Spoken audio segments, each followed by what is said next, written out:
আসসালামু আলাইকুম। আপনারা সবাই কেমন আছেন? আশা করি সবাই ভালো আছেন। আমিও আপনাদের দোয়ায় ভালো আছি, আলহামদুলিল্লাহ। এই যে সকালে উঠেই আমি আমার রান্নাঘরের কাজে চলে আসছি। আমি প্রথমে রান্নাটাই শেষ করি, তারপরে অন্য কাজ করি। এই যে আজকে বাসমতি চালের ভাত রান্না করব, সাদা ভাত আর গরুর মাংস আর চাল কুমড়া ভাজি, সবজি একটা, এই দুইটাই, আর কিছু না। যেহেতু আজকে আজ 2 দিন বৃষ্টি হচ্ছে, আমার বাসার ছাদ মাদ অনেক নোংরা হয়ে গেছে।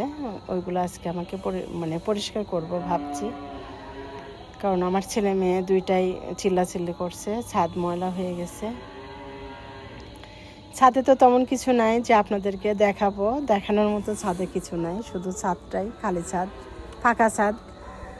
ছাদে অনেক কাজ আছে, মানে আমার বাসার কাজ তো এখনও শেষ হয় নাই, এখনও মিস্ত্রি কাজ করছে, এখনও রঙের কাজ চলছে। রঙের কাজ এখনও 2 মাস লাগবে, পুরা বাড়ির কমপ্লিট করতে 2 থেকে 2.5 মাস লাগবে পুরা বাড়িটা রং করতে। কারণ অনেক দিন হলো বাড়ি করে এমনই রেখে দিয়ে, আগে তো ছিলাম আমরা এই বাড়িতে, সেই বাড়িতেও নাই, সেই বাড়িতে ভেঙে আবার নতুন করে করা হয়েছে। বাড়ির বাইরেটারে কোনো রং করা না, ওই জন্য অনেক দিন রং করা না। আমরাও অনেক দিন ছিলাম না এখানে, কাজ চলেছে। মানে 2তলা পর্যন্ত বাড়ি ছিল, তারপরে আবার 5তলা হয়েছে, কিন্তু কোনো হয় নাই, কোনো রং টং করা হয় নাই।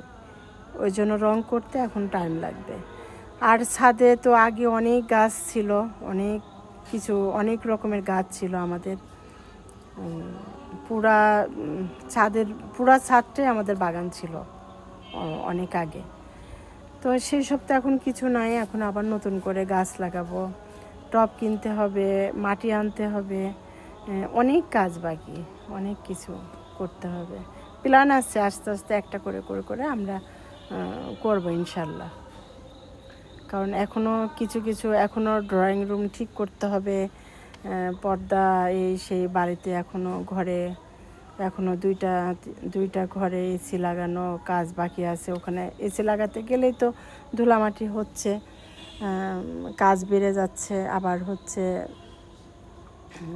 অনেক কাজ। মানে এখনও ঘরই গুছানো হয় নাই, জাস্ট 3টা রুম আমরা গুছাই আমরা উঠে পড়ছি আছি, কিন্তু এখনও রুমের মধ্যেই গুছানো হয় নাই। এখনও পর্দা টর্দা কিনতে হবে, লাগাতে হবে, অনেক টাইম লাগবে।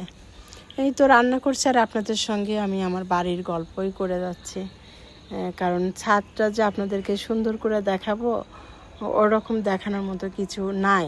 ওই জন্য বলছি যে যখন গাছ লাগাবো, প্রতিদিন তো ছাদের গাছের কাজ করব, তখন রান্নার পাশাপাশি তখন আমার ছাদ বাগানের কাজগুলো আপনাদেরকে দেখাবো। তখন আপনারা ভালো মতো আমার ছাদটা দেখতে পারবেন, গাছ দেখতে পারবেন। দোয়া করবেন আপনারা সবাই আমার জন্য, মানে আমার পাশে থাকবেন, আমাকে ভালো ভালো বুদ্ধি দিবেন, কিভাবে গাছ লাগালে কি হবে, কি গাছ লাগাবো, এগুলো একটু আমাকে বলবেন। আমার সঙ্গেই থাকবেন আপনারা, আমার পাশেই থাকবেন। আমি আপনাদের জন্য দোয়া করব, আপনিও আমাদের জন্য দোয়া করবেন, আপনারা সবাই। আমিও আপনাদের সবার জন্য বেশি বেশি দোয়া করব ইনশাআল্লাহ। এই তো রান্না করতে আসছি। আমি ভুলে গেছি আজকে রান্না করতে এসে কিসের মধ্যে কী দিয়ে রান্না করছি। প্রথমে পেঁয়াজটা ভাজি করে নিয়ে আমি আদা বাটা রসুন বাটা দিতে ভুলে গেছি। আমি পেঁয়াজটা ভাজি করে লবণ আর ঝালের গুঁড়া, হলুদের গুঁড়া, জিরার গুঁড়া দিয়ে, আমার আর খেয়াল নাই যে আগে রসুন বাটা আদা বাটা দিতে হবে, পরে আমি দিচ্ছি এইগুলা। কারণ আমার তখন মনটা অন্যদিকে ছিল, আমি ভুলে গেছি রান্না করতে যেয়ে। পরে আমি নিজে হাসতেছি যে আমি কিসের মধ্যে কি করেছি, আজকে কি রান্না করতেছি। আজকে কেউ ছিল না, আমরা 3 জনাই ছিলাম, আর শাপলা ছিল, ওই জন্য বেশি কিছু রান্না না আজকে। আমি 2-3 জন মানুষ থাকলে এত সবজি, এত তরকারি, এত কিছু আইটেম করি না। যেহেতু আমরা 2 জন মানুষ থাকি, শাপলা 3 জন থাকি, এত রান্না বাড়া করে খাওয়ার মানুষ থাকে না। তো যারা আমার রান্না আপনারা পছন্দ করেন, কমেন্ট করেন, বলেন, চলে আসবেন ইনশাল্লাহ। রিজিকের মালিক তো আল্লাহ, আমি আপনাদেরকে করে খাওয়াবো আপনারা খেয়ে দেখবেন আমার হাতের রান্না কেমন লাগে। অনেকে বলেছেন আন্টির হাতের রান্না মনে হয় অনেক ভালো, অনেক সুন্দর। ভালো কি খারাপ কি সুন্দর আমি জানি না, আমি বলতে পারবো না। আপনারা আসবেন, আমি রান্না করে খাওয়াবো, খেয়ে বলবেন।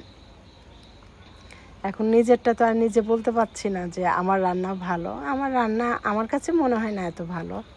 আমি এত ভালো রান্না করতে জানি বা রান্না করি সেটা আমি বলতে পারবো না, কারণ বলেও না কখনো। কিন্তু এটা ঠিক যে কোনো মেহমান আসলে আমার রান্না করতে মানে খারাপ লাগে না, আমার ভালো লাগে। শুধু বাজারটা আগের দিন থাকতে হবে। আর যদি 50 জন 100 জন মেহমান আসে আমার বাসায়, আমি রান্না করে খাওয়াতে পারবো ইনশাআল্লাহ। আপনাদের দোয়ায় ভালোবাসায় আমি পারবো। এইটুকু আমি বলতে পারি যে আমার বাসায় কখনো মেহমান আসলে আমি রান্না করা নিয়ে আমি ভয় পাই না। আমার রান্না করতে ভালো লাগে, সে যেমনই হোক, রান্না খারাপ হোক ভালো হোক যেমনই হোক, আমার রান্না করতে ভালো লাগে, খারাপ লাগে না। এই তো কথায় কথায় অনেক মজা করে কথা বললাম। আপনারা যারা খেতে চান চলে আসবেন। শাক ভাত, ডাল ভাত, মাংস পারলে মাংস, মাছ পারলে মাছ। রিজিকের মালিক তো আল্লাহ, আপনাদের ভাগ্যে যেটা থাকবে সেটাই হবে, সেটাই রান্না করে খাওয়াবে ইনশাআল্লাহ। তো সবাই আমাকে ভালোবাসা দিবেন, বেশি বেশি আমার সাপোর্ট করবেন, পাশে থাকবেন।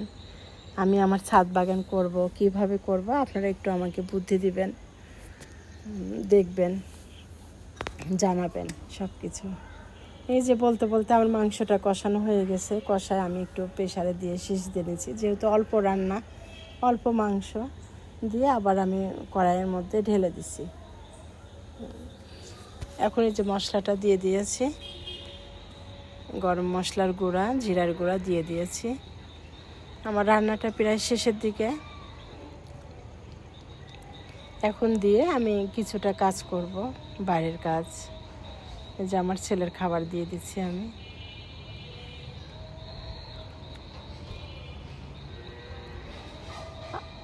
আমাদের কুষ্টিয়াতে অনেক বৃষ্টি হচ্ছে, আপনাদের কোথায় কোথায় বৃষ্টি হচ্ছে জানাবেন। আজ 3 দিন হলো অনেক বৃষ্টি, কুষ্টিয়াতে তো অনেক বৃষ্টি, রাস্তাঘাট সবই ডুবে গেছে, অনেক পানি রাস্তায়, আমাদের রাস্তায় তো হাঁটু পানি হয়ে গেছে। এই তো আমার ছেলে এখন খাচ্ছে, ওকে খেতে দিয়ে আমরা একটু ছাদের কাজ করব। রান্না বাড়া শেষ, ঘরের কাজকর্ম শেষ হয়ে গেছে, এখন একটু ছাদটা পরিষ্কার করব। এই তো আজকে এই পর্যন্তই রান্না বাড়া, বেশি কিছু না, হালকা পাতলা। সবাই ভালো থাকবেন, সুস্থ থাকবেন। আল্লাহ হাফেজ।